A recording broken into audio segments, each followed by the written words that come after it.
Have you ever met a really intelligent person who didn't really know how smart they were? What was your experience with them? I work in manufacturing, so we get a lot of uneducated people. There are a lot of people out there who are smart but for various reasons weren't properly served by the public schools. They might be barely literate, or can hardly string two words together coherently, but they solve problems beautifully, or always have workable ideas, or they talk about ideas rather than people or events. It's hard to quantify, but you know it when you see it. I'm volunteer staff at a math summer camp targeted at children who like doing math. Most of the kids that we get are the standard, doing well in school with good grades to prove it type. But it frequently happens that some kid is signed up and the parents tell us that their child doesn't really do well in school in general, or math in particular, but they just like doing math-related puzzles. That's cool, because that's all we ask for. And often enough these kids come with very interesting insights and solutions because they happen to approach the problems from a different angle than the majority. They may be quite intelligent, but not in a way that expresses itself well within the standard framework of education. The same thing happens on the EQ, social level. A few years back we got a sign up where the parents warned us that their son had great difficulties making friends or socializing in general. On the first day of camp, the kid took a chessboard and went to sit down to play against himself. Perfectly fine. But not much later another boy walks up to him and asks if he can join the game. They start playing and talking and they end up being practically inseparable the rest of the week.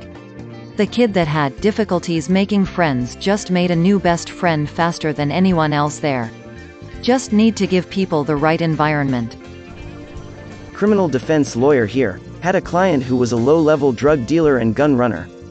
Most street-level guys have a very different type of intelligence that doesn't translate well to the white-collar world. Many of my clients ask to read case law. I've only met one who could read it, digest it, and discuss it intelligently with me. This guy, he'd do his own research from the jail, which isn't uncommon, but this guy did it well and would actually send me relevant cases that were helpful to the issues in his case, and when I explained to him why some were not helpful, he got it, asked good questions, and used that discussion to inform future research. There are a lot of inmates who consider themselves jailhouse lawyers. This guy was smart enough to actually be one. I think about him a lot and wonder what his life would have been like if he was fortunate enough to be afforded with the same opportunities during childhood that I enjoyed. People who are great teachers without actually being a teacher. I've always thought people who can teach others are incredibly smart because they're aware enough of what they know to present it to others in such a way they can understand it. The guy the first used to work with was a phenomenal teacher of all things paints, powder coating and color matching, blending. He had a real passion for it and it showed in the manner in which he taught and demonstrated what he was talking about. In saying that, he was also very highly strung and had some mental health issues that held him back from doing great things and so believed he was an idiot. He wasn't, but no amount of telling him would help. When I was in uni, I took part in a project called Inside Out where we would go in a prison and have criminology lessons with the inmates whom we called inside students. We didn't teach them or observe them, we were all learning together. And this one guy was just a genius. He had this way of describing a phenomenon he'd noticed and thought about without realizing that it was an actual theory that existed. Like we'd studied them in class so we knew about them. But he would just come up with it from personal experience. From labeling theory to functionalism he would just outline them like he'd thought of them in the shower. It was extraordinary. He was also a bit unstable and prone to bursts of anger, often towards himself. He seemed to become frustrated very easily if he couldn't explain or understand something perfectly. And one day he stopped showing up. I ended up talking to the guards who told me that he felt like he was too stupid for the class. Seriously, he was convinced that we were all smarter than he was and that he wouldn't be able to keep up. I don't know if they ever did, but we asked the guards and a few inside students if they could tell him that we'd loved studying with him. That he was starting really interesting discussions and that his observations always made us think more deeply. That his presence made the class better. And just to be clear, I don't mean to say that he was smart for someone in prison. He was a genius. Everyone but him knew that he was by far the most intelligent person in the room. But he didn't see it. We were told that they would ask if he could participate the following year. I hope he did. Edit, answering common questions because I did not expect this blow up as it did. ***, what did he do to get in prison? No idea. We weren't allowed to ask and they weren't allowed to share, for obvious reasons. That being said, I do know that sex offenders weren't allowed to participate, so he definitely didn't do that. In the end, while I understand the curiosity, it really didn't matter what he had done before. We were in class and he was a student, that's it ***. Do you know what happened to him? Nope. We weren't allowed to keep in contact once the program was over. We actually had to sign papers saying that we would not try to do so. From what I understand, it wasn't always that way, but a friendship developed with an outside student was used against an inside student. I'm not clear on the details, but it was for our protection. In any case, I don't think he would have kept in contact with any of us. ***, what theories did he come up with? I don't remember exactly. I know there was a lot of symbolic interactionism and labeling theory. It's less one specific theory and more that he kept on making observations and finding relevant flaws in everything. So say you have theory A and a person goes, oh, but this doesn't account for thing B, so they work on it and come up with theory B. He would read theory A, see it doesn't account for thing B, and suggest theory B ****. Sounds like autism, learning disability ****. That is entirely possible. People with learning disabilities, ASD, ADHD are overrepresented in the prison population. I personally have ADHD, so I'll speak mainly for this, but we're more likely to get into drugs, self-medication, commit petty crimes, poor self-control, be irresponsible with money, self-control again, lose a job due to low attendance or poor performance. That's just due to all the executive dysfunction, get into debt, all of the previous ones. Since this kind of thing happens since childhood, you learn very quickly that there's no point in even trying since you're going to fail anyways. So you don't try. It also affects your emotional management. It makes it harder to react calmly and might make you come across as aggressive. People then think you're doing it on purpose and give up on you. After all, if you don't help yourself, why would they help you? Now here's the thing, I was raised privileged. I was upper middle class, went to a private school, had tutors when needed, and had 2 parents who could help me with homework. My family was also very into academics, so general enrichment was encouraged. And thanks to all of that and to being diagnosed before uni, I manage my ADHD mostly very well. But imagine if your school has no resource, so your teacher can't focus on you and you fall behind, if you have to work or take care of your siblings so you can't study, if your family doesn't prioritize learning so you have no reason to focus on it, if crime is common in your area and it's the simplest way to make a living. All of these factors, and many others, but this is already super long, mean that people with learning disabilities struggle more and end up disproportionately in prison. I genuinely cannot say, had I been raised in the latter environment, I wouldn't have ended up the same way.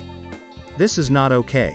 We cannot let people fail at life because they have a condition which can be managed if it is diagnosed and if a support strategy is put in place. We are setting people up for failure and very few people are talking about it. I do the same thing where I feel like I'm stupid. People ***, I don't know you, so I'm not going to placate you by telling you you're intelligent. I don't want to be condescending. I will say, however, that, unless you're I'm not the smartest but I don't care much, this kind of thought pattern is bad for you. I don't want to start a whole new novel-length post, so I'll go straight to the point. Don't bully yourself. Being a dick to yourself will only make you feel like beep and will make it harder for you to achieve your goals, whatever they may be. And you might think that you deserve to feel like beep, I can't do X and Y. Beep, do you think bullying yourself will actually make you do things better? It won't. Being kind to yourself is difficult, but holy beep, will it change your life. It will allow you to be more resilient, to be a better problem solver, to get farther. It also feels really beep nice to always have a person in your corner, yourself. So don't judge yourself. Also, intelligence is relative. There are multiple types of intelligence, blah blah, you know those things, ***, the very specific overlap of, I have very clever ideas, and, but I forget stuff all the time, so really I'm not clever, ***, is it possible you have ADHD? I'm only saying that because I felt that vibe in multiple posts. Go on r ADHD, watch some videos, and see what you think. I had a kid in my class that never took anything seriously, skipped class, brought alcohol to class and did numerous other things. You name it, he probably did it.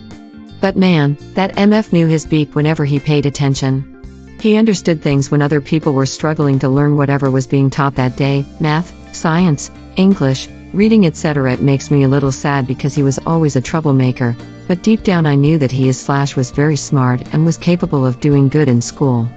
He just never chose to do it, or generally just didn't care. At this point, I think he got involved with the wrong crowd early on, unfortunately. Edit, I was a classmate. I typed this late at night when I was tired, did not think to clear that up. Lol. My dad, he's dyslexic and growing up in the education system in the 70s didn't provide any support, so he's all but illiterate. He left school at 15 with no qualifications. He always says he's stupid and it upsets me so much, he won't believe it when we tell him he's not. Me, my mom and my sister all have education beyond degree level and he's smarter than any of us. He's eloquent, but sometimes mispronounces new words that he's heard in a different accent. Our accent is heavy on the R sound, so I've noticed him adding it to words that don't have R's, but of course he's never seen it written down to know. He watches historical documentaries and tells us about how that links with the one he watched a couple of years prior. He once drove me to university 3 hours away using the route he'd driven in reverse once without checking a map. I wish he could see himself as intelligent, disappointed ETA, since it seems like a lot of people have a connection with this comment and will enjoy this story. He did actually do a speech for my wedding. I was worried about asking him because I wasn't sure how he'd manage and didn't want to put pressure on him, but he was keen to do it. My mom made cue cards with picture hints and they did not help him. He just had it written out and learned it off by heart and used cue cards with the full speech to help him. He can read it when he knows what it says, and his speech was by far the most confident and well-performed speech out of all of us. Give him a birthday card with more words than "Happy Birthday" and he's not happy, but he can smash out a full-on speech with no hesitation, smiling face with hearts. My mother. She was raised in a poor abusive family and left school very early to escape. Even now she'll say how she is uneducated, which is true, but she ain't stupid. She raised a bunch of us without much money and was always resourceful and canny at making ends meet. She can do fairly complicated math in her head, does extensive research before making large purchases, forwards me screenshots of quite sophisticated scam emails and tells me why they're fake. She's 78 now and has always embraced new tech. Has no trouble using her smartphone or her PC, she even troubleshoots for her neighbors. She still lives in the same poverty-stricken area we grew up in, as often helping her neighbors advocate for themselves, writing letters, telling them who to contact and what to say. She's also a keen observer of humans, she sees them as they are and takes them as they are with no judgment. She was always progressive for her time and passed down zero racism or other prejudices to us kids. I wonder what she could have done if she had the opportunity she made damn sure we had. Edit, so many awards, thanks guys. I'm gonna show this to my mom so she can see all these lovely responses. My spouse. Very intelligent, can manage really complex spatial stuff and think through mechanical problems in ways I definitely can't. Great with computers and pattern recognition and thinking creatively about how to solve problems.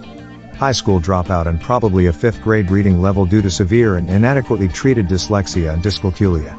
I'm a physician and work with many people with less natural processing ability than my spouse has. My granddad left school at 12. He's dyslexic, but back in his day, that wasn't a recognized thing. He has a particular way with animals, like he always knows what's wrong. Can fix anything, he's a prolific reader and people just gravitate to him. He's the most helpful person you've ever met and will literally go out of his way to help anyone. I think some people just choose a quieter and more simple life despite their intelligence. I worked as a hospital porter for a few years when I was a teen, and one of my fellow porters was this brilliant chap who would skim through the paper on his break, then go off on some glorious leftist rant like the leader of a union back in the 70s. His political knowledge was unbelievable. He could easily have been an MP but was happier as a porter. Asterisk scrolling through the comments looking for my name, just in case asterisk. May your day be filled with joy and happiness.